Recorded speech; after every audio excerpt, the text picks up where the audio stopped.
Big Ten title game going up at 3:30 Eastern on CBS. The Purdue Boilermakers find themselves on the brink of success, the likes of which they have not seen since 2009.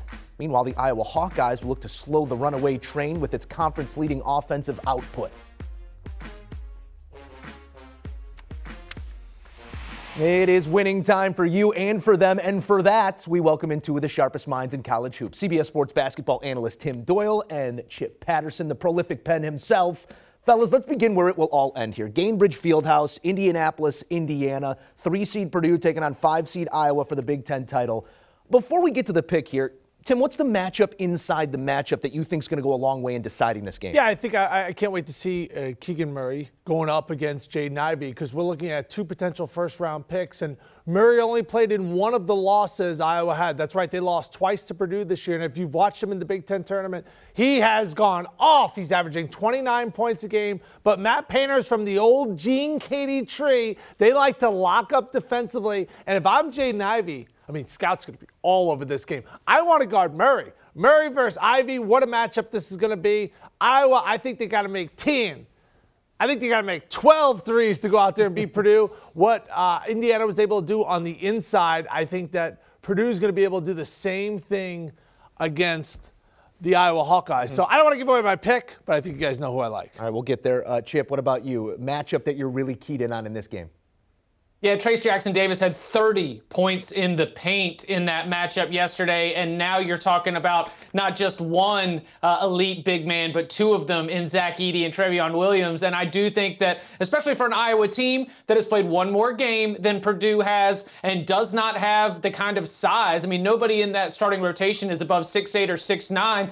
The fluid positionless basketball is great on offense to create a lot of spacing, but in terms of trying to prevent Edey and Williams from getting what they want at the rim, and if you try to attack the rim, having to run into the defensive presence of Edey or Trevion Williams, I think that the matchup within the matchup for me is what is Iowa going to do, because it was very clear against Indiana.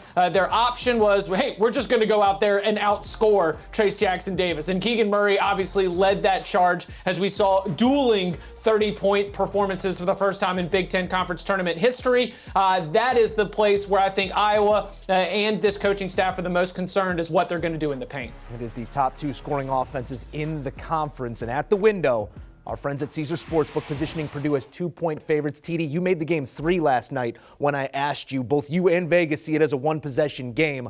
What are your expectations? What's the pick? I mean, if you watch me gamble, you watch these shows and how I gamble in real life. I always like calling real life. It's like wrestlers, right? Like in real life, Hulk Hogan's name is Terry Bollea. In real life, I like to just bet win. And before the Big Ten Conference tournament started, I picked Purdue to win it.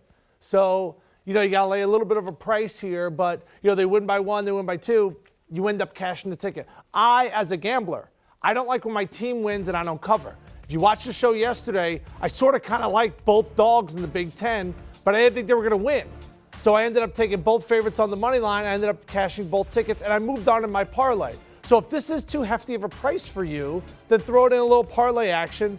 But you got a guy like Jaden Ivey who's a big-time talent, and when I watch him, I see a lot of Ja Morant. Not saying he's going to be the next Ja Morant, but he plays a Ja Morant style, which means he's explosive. He makes other guys better on the floor. He has like a Heisman wow moment every single game. If you ever watch the Grizzlies play, like that's what Ja has every single moment. He has like a Heisman moment every single game, whether it's an alley-oop or a pass. I really want to see him match up against Keegan Murray at times, just because those guys, I think, are going to be legit NBA-type starters. And if you watch Jaden Ivey shoot the ball, line it up with Ja Morant, because they both kind of shoot that flat jump shot where they're not, like, exploding off the ground. I think he's going to be a better NBA player than he is college player. I think Purdue is just a little bit too much down low. So they're my pre-tournament pick. I'm going to go with the Boilermakers. Yeah, we're in Indianapolis. I think that the Purdue fan base is going to be well represented, and I do think that there's going to be absolutely an opportunity for Iowa to be in this game. I mean, look, the bank was open. I don't want to get in the way of some kind of magic that McCaffrey's got going right now, but I don't think that's the case. We're going to be talking when we start to do bracketology about what the potential matchup flaw would be for an Iowa or Purdue because of their shortcomings on defense, but when they're matched up against each other, oh my goodness, there is going to be so many points. I wanted maybe to jump on like a sicko underplay, but I'm going to go with the team that I think has better offensive options across the board. Do it. No. We needed 160. We needed 160. Okay, 160 was the 160. 160 was when we were going to be principal under out here. Purdue is the team that has a little bit better talent. They both want to play the same kind of game. Boiler up. Jerry Palm's going to be thrilled. Purdue wins and covers. Yeah, you see how Chip called me Timmy? Mm-hmm. Yeah, you know what I mean? Like it was like a dad yelling at a child there. He just if he was in the room, he would have patted you on the top of your head. He wasn't mad. He was just disappointed in me, Joe. There's only one place to watch the action go down, and that is on CBS, 3:30 Eastern. Big Ten title game going up in Indy. Should be a whole lot of fun. Both of our sharps on the Boilermakers. Do you want a sports network that delivers everything that matters about the game? The highlights, the picks, the instant analysis, no yelling, no fake debates, no politics. Hit the subscribe button and never miss a moment.